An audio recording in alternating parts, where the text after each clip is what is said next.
Hey everybody, welcome back to our second attempt at a Shadows Over Innistrad Draft. Let's go ahead and dive right in. We've got a couple of interesting choices here already. So, Geese's Bidding, I'm a big fan of that, and it seems to be the only worthwhile black card in the pack. Similarly, the Byway Courier, one of my favorite commons in the set, probably the only, it is actually the only green card, playable or not.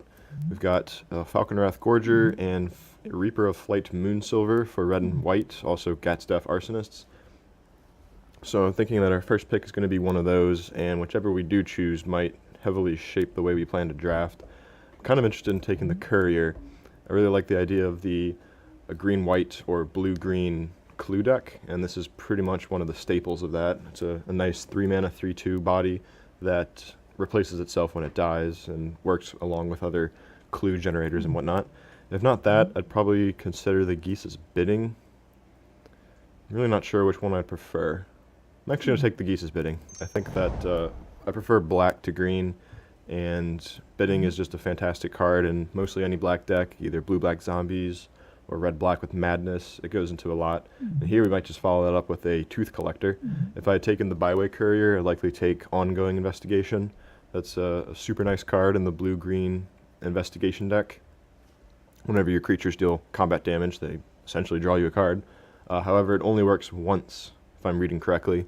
Only one time per combat, essentially, unless you have like some first strike or something to separate the damage phase, because it says whenever one or more creatures deals combat damage, you investigate just the once. So even if you hit them with 5 or 6 creatures, you would not get 5 or 6 clues, which is worth noting.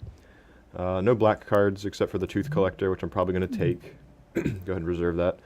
If I had taken the Falconwrath Gorger, then Voldaren Duelist would be a nice follow-up. If I had taken the Byway Courier, as I said, Ongoing Investigation would probably be the pick, although Intrepid Provisioner, nothing wrong with taking that as well. +2/+2 to a human, which the Courier is, and it follows up nicely on the curve. I'll go ahead and take the Tooth Collector.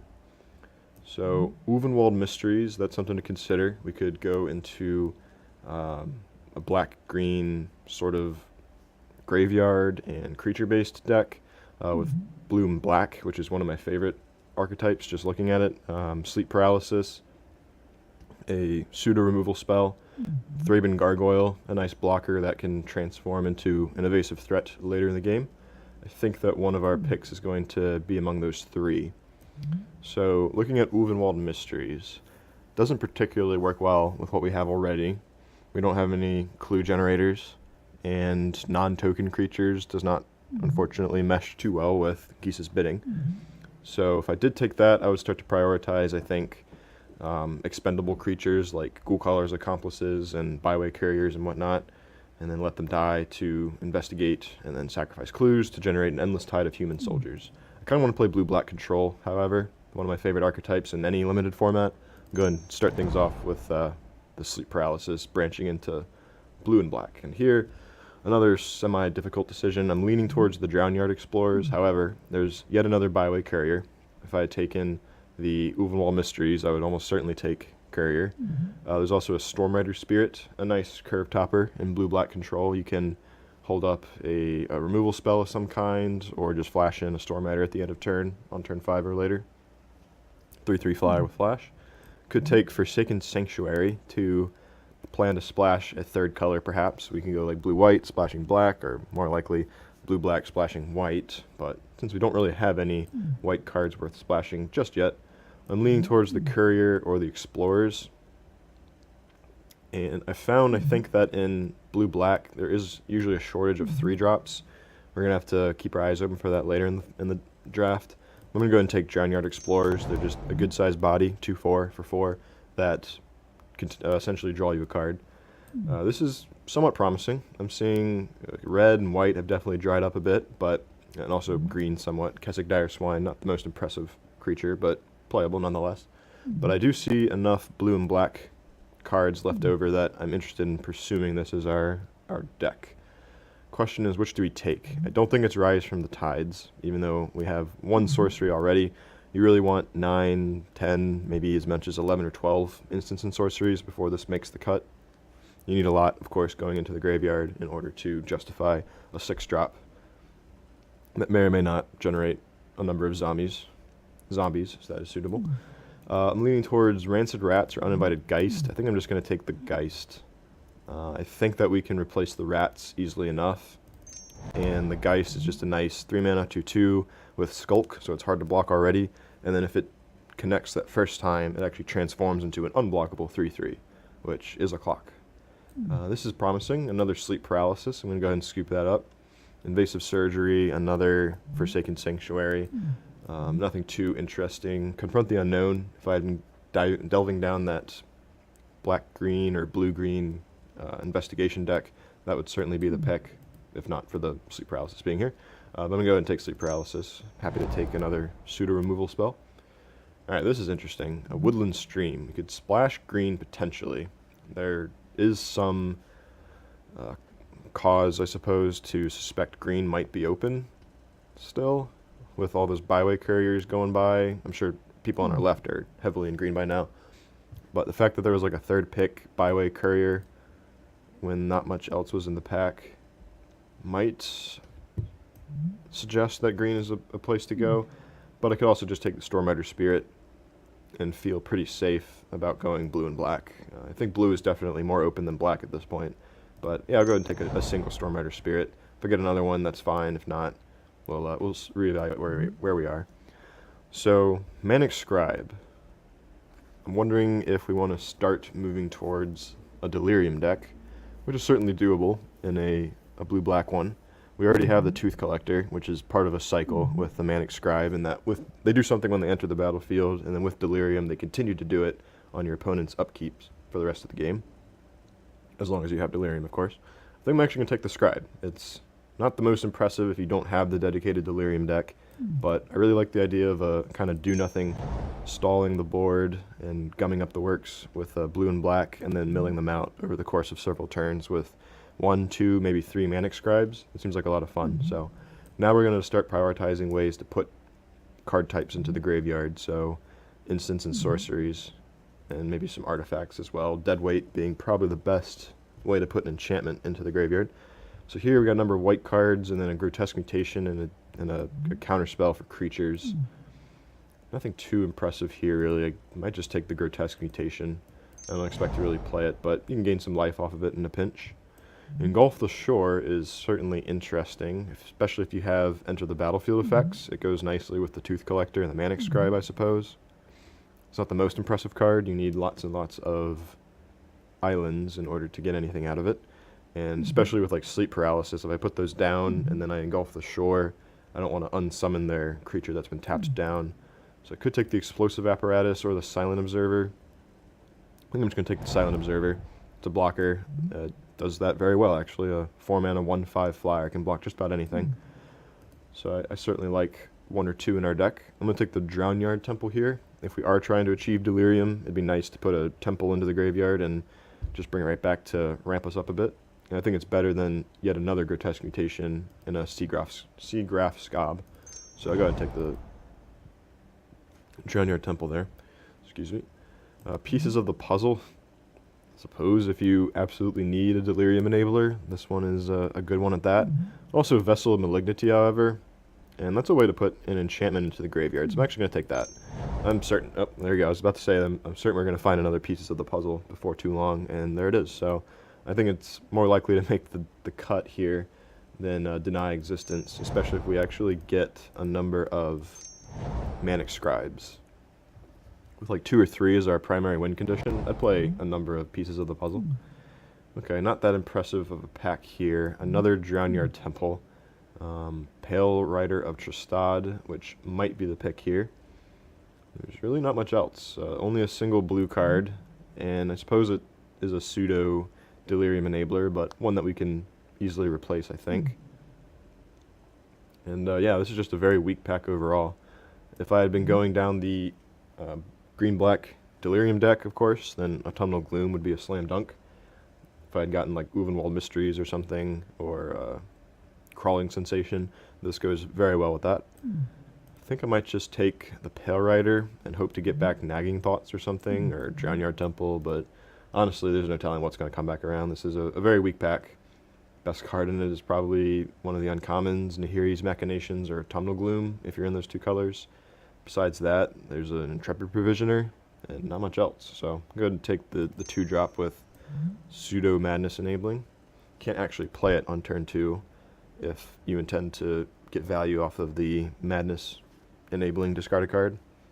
But for 5 mana, 2 of which is black, we could cast a Pale Rider and Geese's Bidding follow-up. This is interesting. All right, from under the floorboards.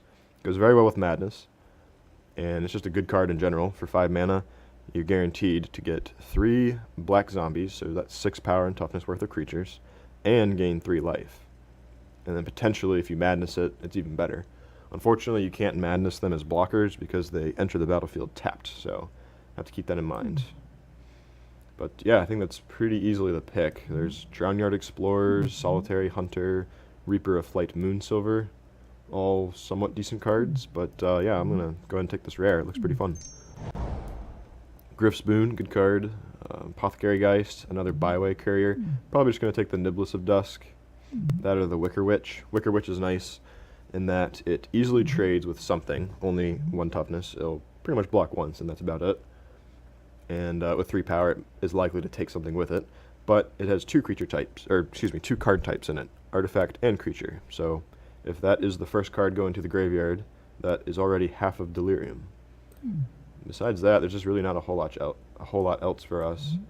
I guess I'll take the Niblis, however.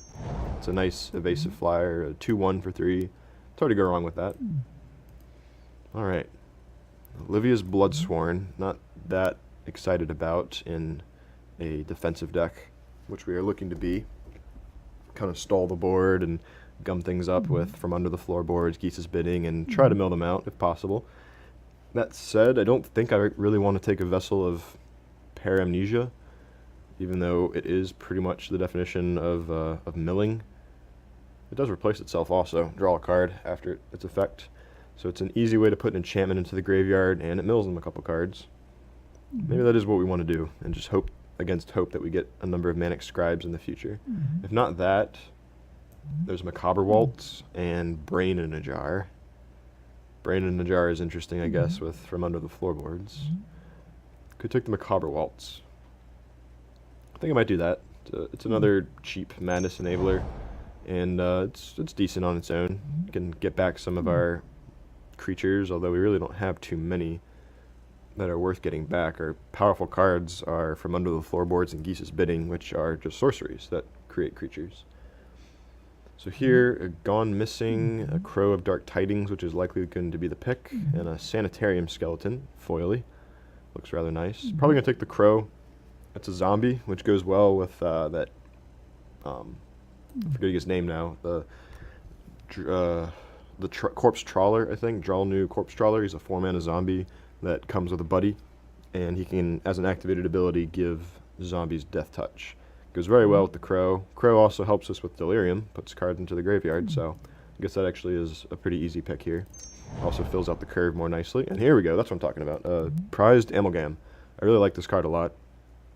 3 mana, 3/3, and if we've got ways to bring creatures out of the grave, then this comes along with them. So goes really well. We haven't actually found any yet, but if we do, I'll be happy to pick them up. Goes really well with Ghoulcaller's Accomplice. Ooh, I actually just saw the Reckless Scholar. And as painful as it is, I might have to take that card. I was going on and on about the Amalgam, which is a fantastic 3-drop. 3/3 for 3 that has recursion and works well with zombie enablers as well. But Reckless Scholar is hard to say no to. It's an instant speed, free way of enabling madness. So on an opponent's turn, I can draw a card and then discard from under the floorboards and untap with a bunch of zombies in play. Plus, it just helps put whatever card you want into the graveyard for Delirium purposes. So that was a really tough pick, but I think Scholar wins out just for what we have going on right now. If I was more of like a tempo-based zombie deck, had like a lot of Stitched Manglers and Corpse Trawler, which is here in this pack, then I would probably have given the nod to the Amalgam, unfortunately. Also, that was earlier in the pack. If I had opened that, for instance, there's a chance that the Amalgam would have wheeled around. I would have picked it up as well. But a man can dream.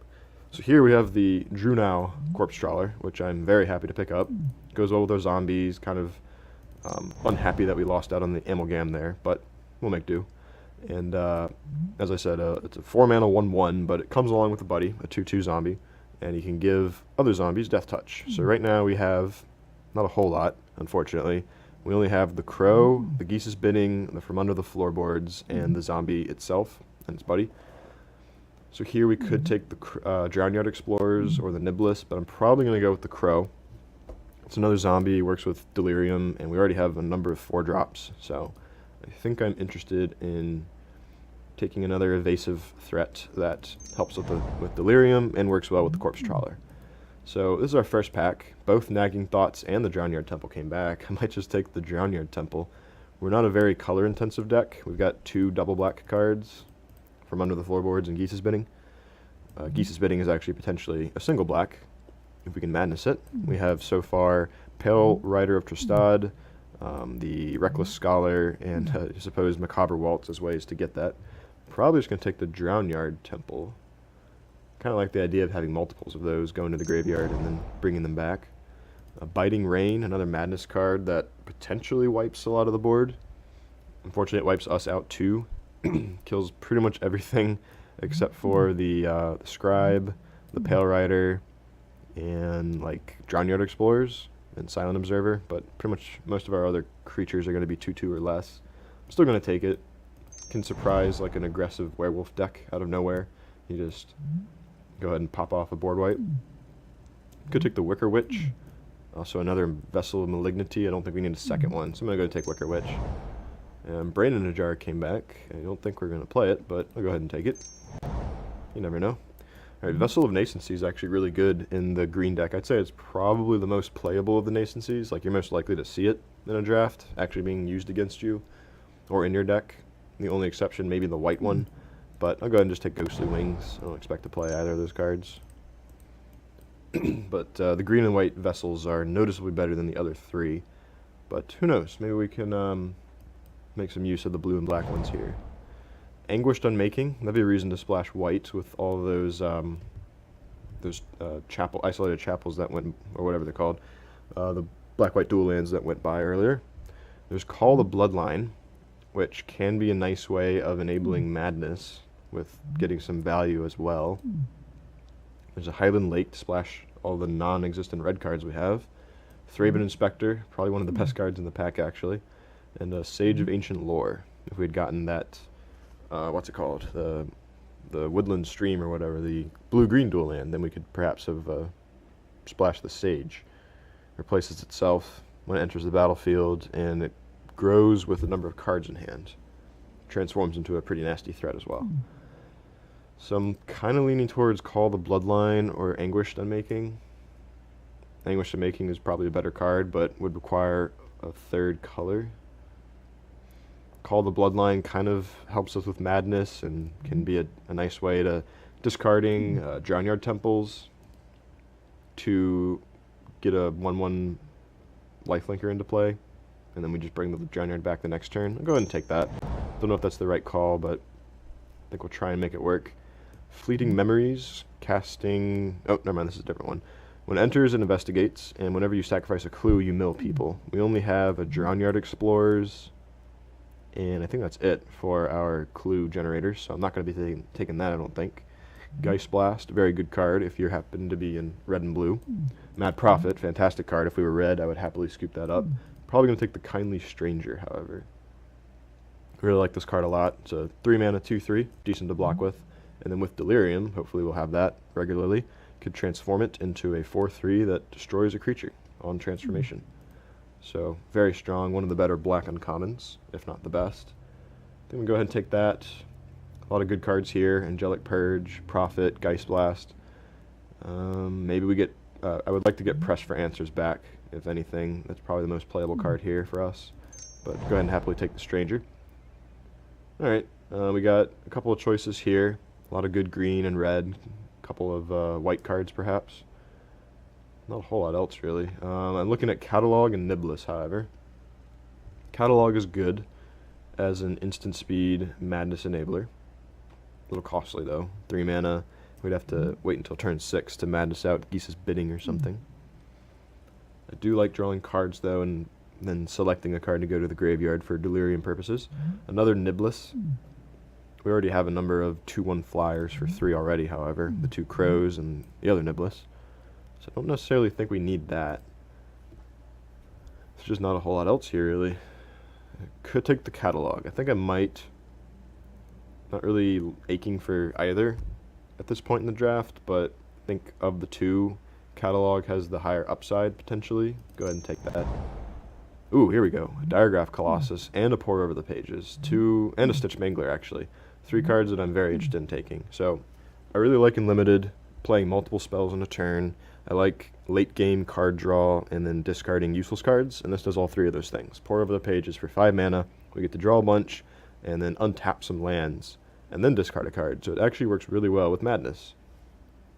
If you have like a Murderous Compulsion or something on turn 5, you can Pour Over the Pages to draw 3, untap a swamp and a land, and then discard Compulsion and cast it. So for 5 mana, you've essentially drawn 3 cards, killed a creature, and all in one turn.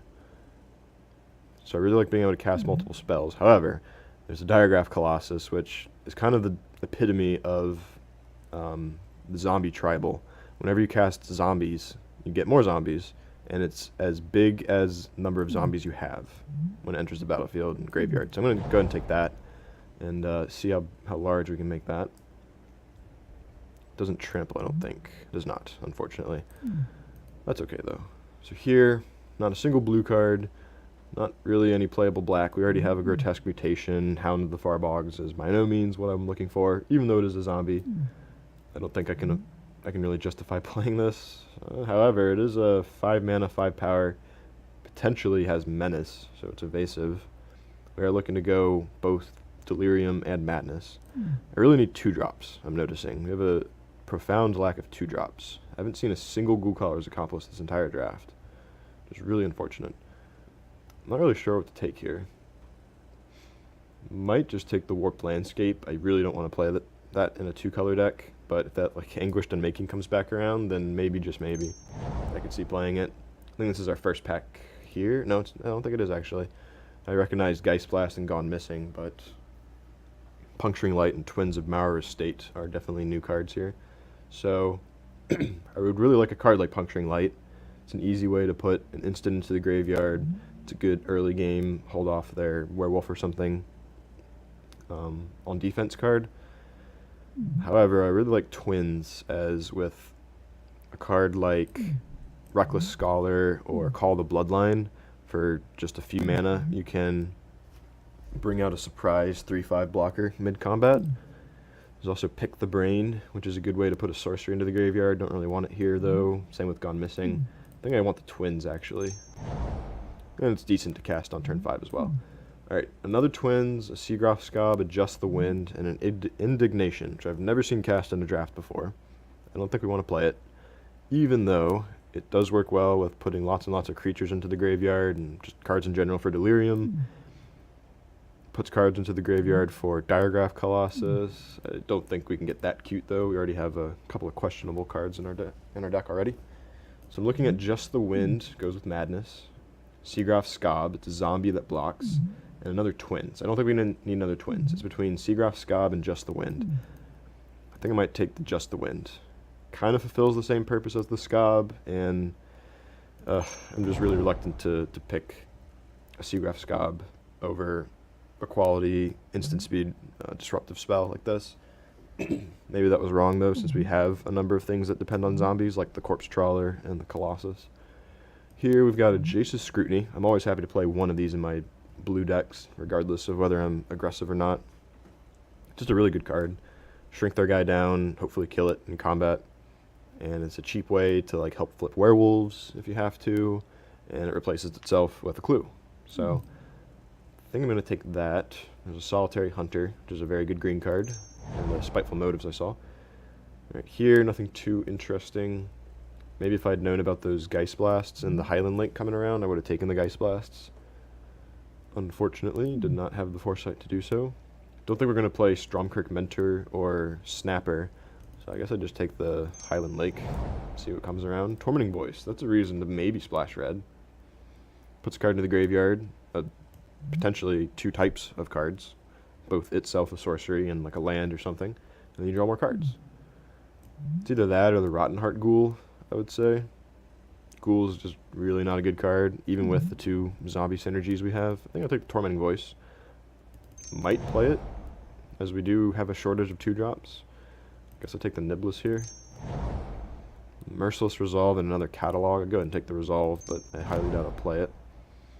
And we don't really have any artifacts or lands that are worth protecting to a Structural Distortion, so go and deprive somebody of an Open the Armory and a Silent Observer to round things off. Alright, so a glaring weakness of our deck here is very low density of 2-drops. I think we have 2 cards that I'd be happy to play on turn 2. Manic Scribe and Call the Bloodline. Guess Pale Rider if we absolutely had to.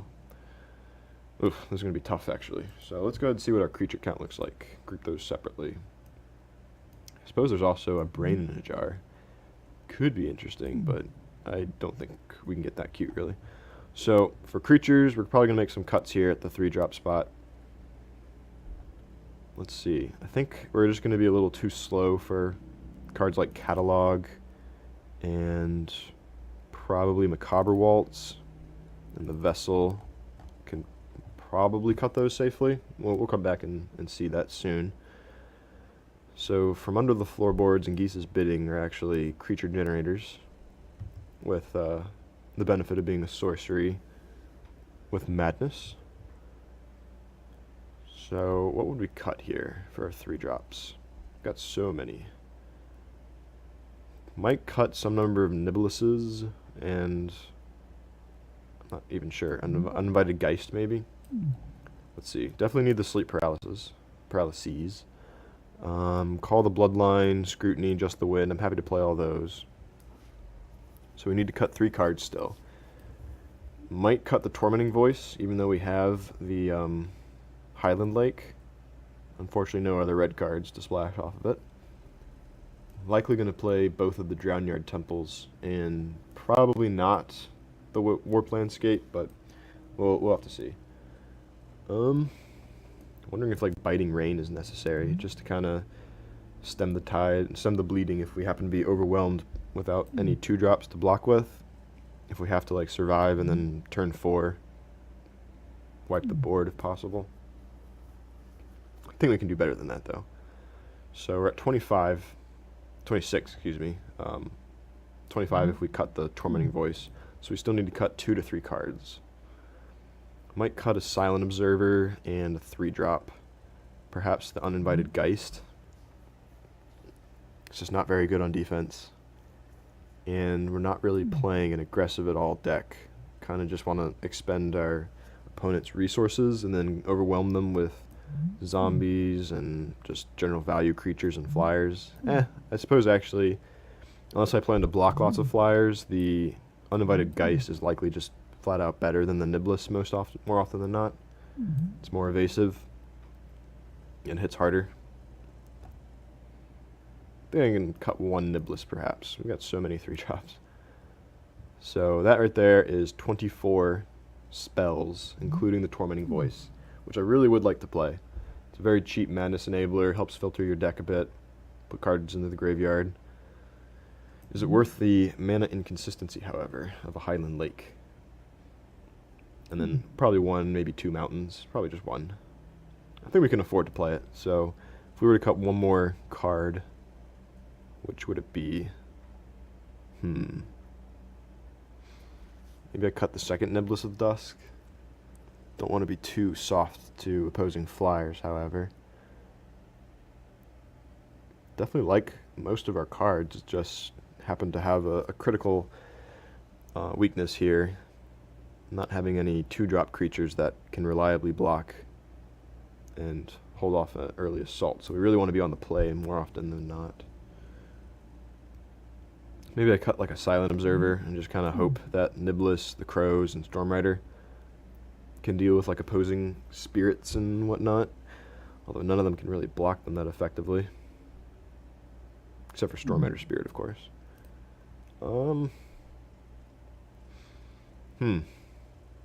I really want to, I think I want to cut the Wicker Witch, but just the fact that it can almost guaranteed trade with like any 2 or 3-drop and put 2 card types into the graveyard, I think makes it worth keeping.